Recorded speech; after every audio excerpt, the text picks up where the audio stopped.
Howdy, folks, and welcome to Moose Podcast number 319 from the far frozen north. Oh man, it was in the negatives this morning. Oh, it's cool. Hey, I'm glad to see you guys are out there doing things. I had a great time. Met a whole lot of you folks this past week in Austin. Thanks so much. I appreciate you coming out, standing room only. I'm grateful. Seriously. Great questions, conversation, had a lot of fun. So thanks ever so much for being part of this photographic community that we get to celebrate here on the podcast and everywhere else. Also want to thank my good friends at Bedford Camera, bedfords.com. They've got all those great deals going on with Nikon. Have you guys seen all those incredible rebates? You know, they got the Z6 II, the Z7 II, and they've got Z9s. I know they have at least one on the shelf when I talked to them a few minutes ago. So, hey, you need gear, you need advice, you need killer service, bedfords.com. And remember, when you check them out, say thanks for sponsoring the Moose Podcast. Hey, on a couple seasonal notes, you know, it's getting colder out there.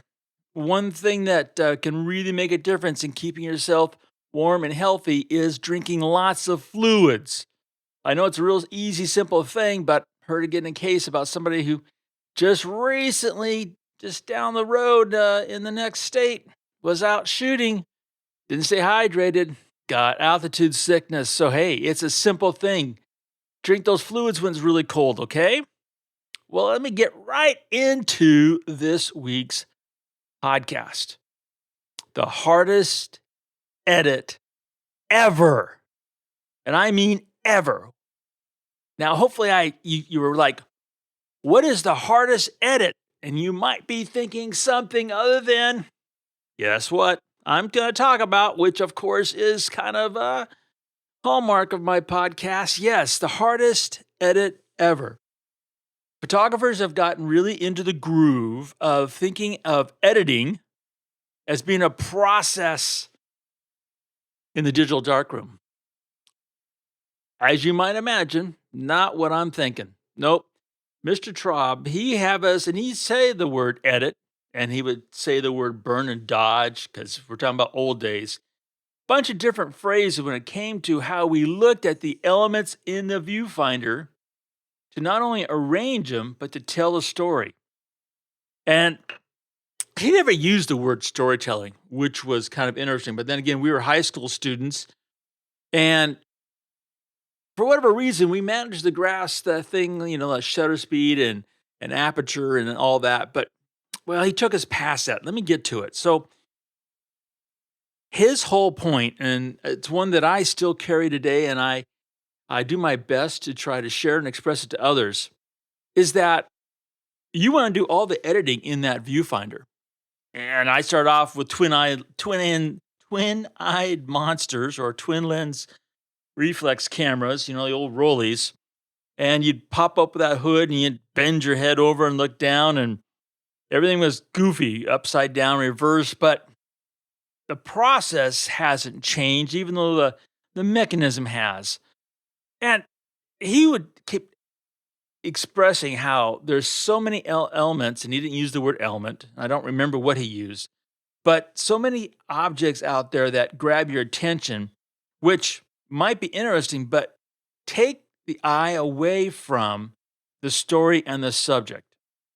So a lot of what I have adopted and what I say came from his basic philosophy of, you know, doing all the editing in the viewfinder. And this is the days of the wet darkroom. Now, one of the assignments that we did that he had us do, which I still, I wish I had it, that I thought was way cool, and it made a heck of an impression, was we were to go out and gather magazines for our favorite topic, whatever it happens to be. If you're into sports or into girls or into, you know, guns or, you know, whatever it was, cars, of course, was the biggie for us in Southern California. And you were to go and find photographs that were in print in magazines, and you had to cut those out, and you had to have, and there was 11 different points of composition that Each photograph had to show one of them, rule of thirds, informal balance, things like that, dead center. And then you had to find these photographs, and then you had to then take them and make them into a story and present them in a way that someone could understand your theme or your idea and what you saw. Now, I thought back then it was one of those stupidest assignments that I can, I go to magazines, got to go cut out pictures and then what? Go back to kindergarten and glue them up, well, he had a challenge, and the person who had the best uh, assignment for this particular one, the best end product, they were going to get a month of free film and processing, which for us was a biggie in high school. So I went and cut up a whole bunch because I went with cars. I went with actual dragsters, and to be very specific. And I went and got the photographs, cut up my brother's magazine. And I remember that was never a good thing. But anyway, I got the photographs, and then I was trying to figure out how I was going to share them. And then I figured out I could take a box, a basic cardboard box, and cut it out to look like it was looking through the windshield of a car. And I made rollers so you could do these rollers and they would roll by. And yeah, I got the month of free film processing, which was very cool. But more importantly, this process and getting to the point, it was the hardest edit ever because I had to think about these photographs and then relate them to my audience in a way that it would make sense to them. And when I put them in this cardboard box and I roll them past on that paper, some of the photographs, yeah, they worked. Others, yeah, not so much. When we're out there shooting and we're looking through that viewfinder, the first huge challenge, and I'm not going to talk about just the exposure, which photographers really get hung up on. I'm talking about just in the viewfinder having the photograph.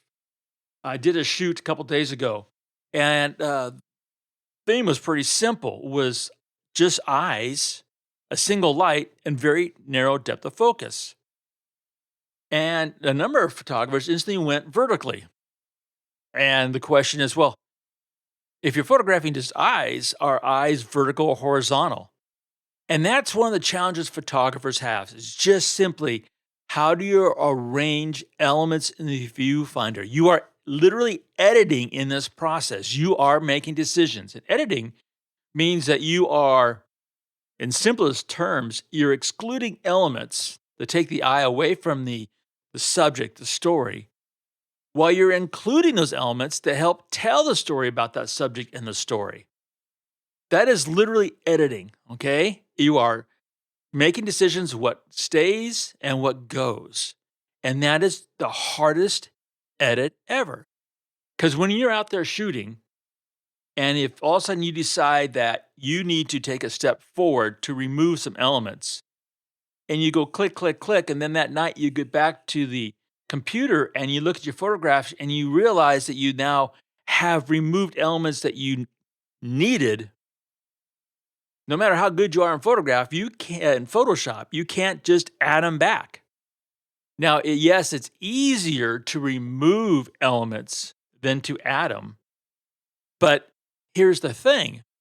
In that process of removing what one or two or three elements you think need to be gone, there's still other elements in that frame that if you had removed them in the viewfinder by whatever means, physically moving, changing focal length, changing exposure, angle of view, there's so many options and you can combine them. The final result and difference is massive. It's huge. It's not small. It's massive. It's so big that a year from now, when you look at that photograph, you go, oh man, what was I thinking when I took that picture?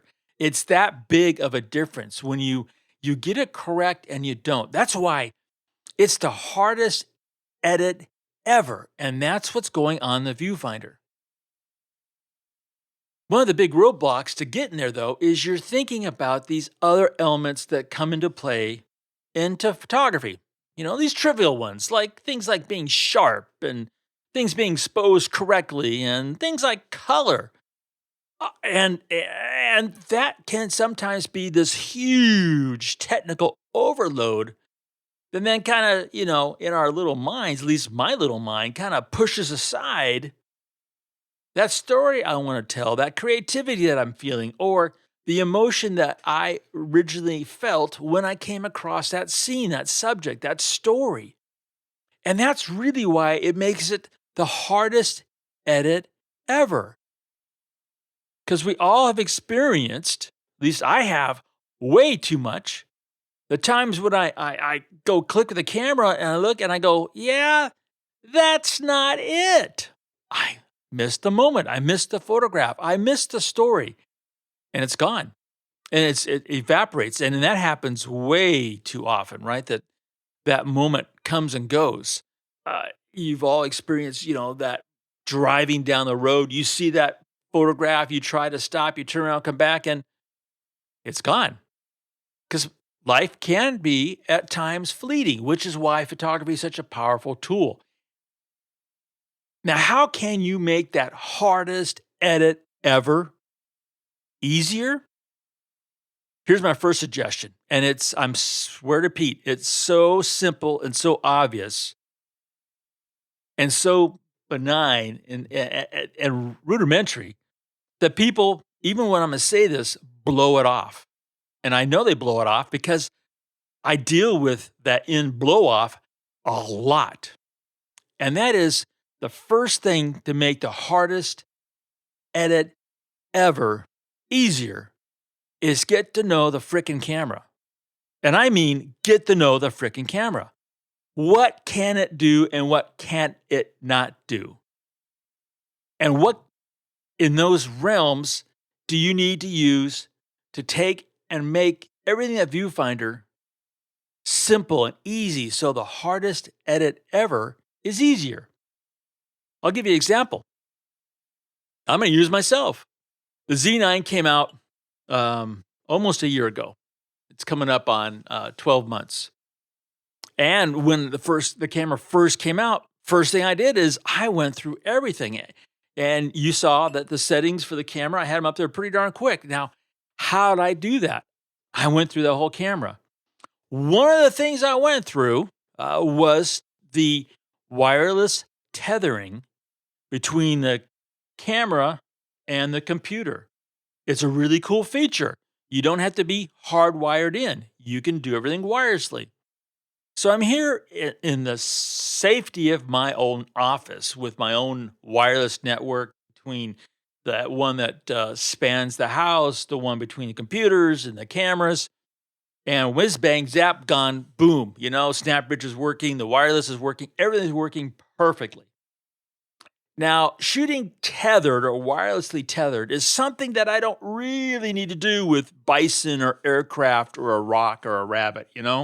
I don't go out shooting the birds here on the ranch wirelessly and having all my images uploaded to the computer. I don't do that. So I nearly a year ago, I went through, saw how easy it was. Boom, bang, zap, gone. I'm happy. Tell the world, yep, it works. So then I go, and as it happens, shoot got rained out. We're inside. Need to help people learn this stuff called photography. I go to the menus and click on the software, and yeah, no joy, no happiness. And for, way too long, at least 10 minutes, went right up to the moment when the class had to start. I am struggling like a banshee trying to get this thing that I know worked just fine a year ago to work. Never did, never got to work. You just had to keep moving on. But if I had done my job, and if I had known my camera better, that would have been the case. They would have seen, on the big screen, instead of me walking around showing them the little LCD on the back of the camera, what I was trying to talk about, communicate, and challenge them with photographically. Now, of course, yes, that is the high end of trying to figure out and know your camera, but I'm talking about also the simple stuff. Simple things like, how do you change from aperture priority to manual mode? What is the high sync speed of your camera? Can you set that? Simplest yet, color space. 9 out of 10 cameras I see, it's still set to sRGB instead of Adobe RGB. Why is that?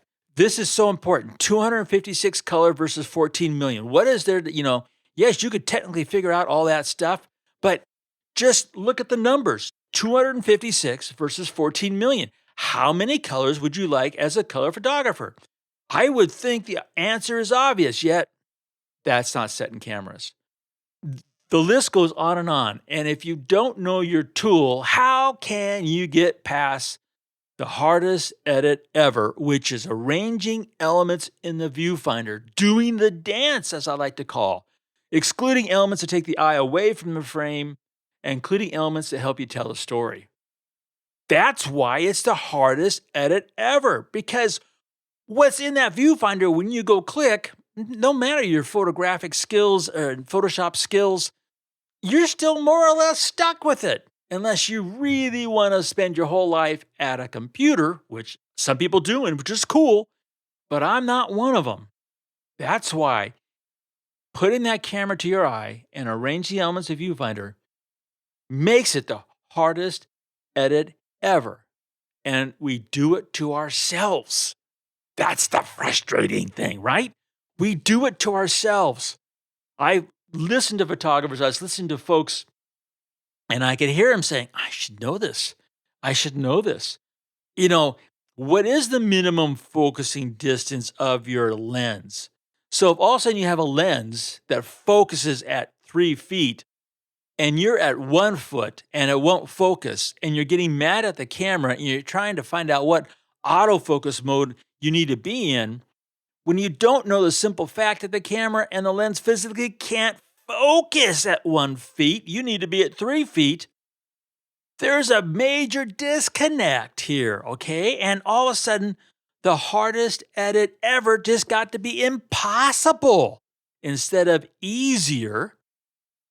And I'm talking about basic understanding and knowledge of your camera. Now, I am more than aware that I'm really weird in this case because I'm the one who's picking up that camera every day. And most people have to work that 9-to-5 job and they have a life. And photography is not their life. You have to understand then, if that is a limitation, you either A, have to work around that limitation and pick up that camera every day and learn it, even if it's just for 10 minutes.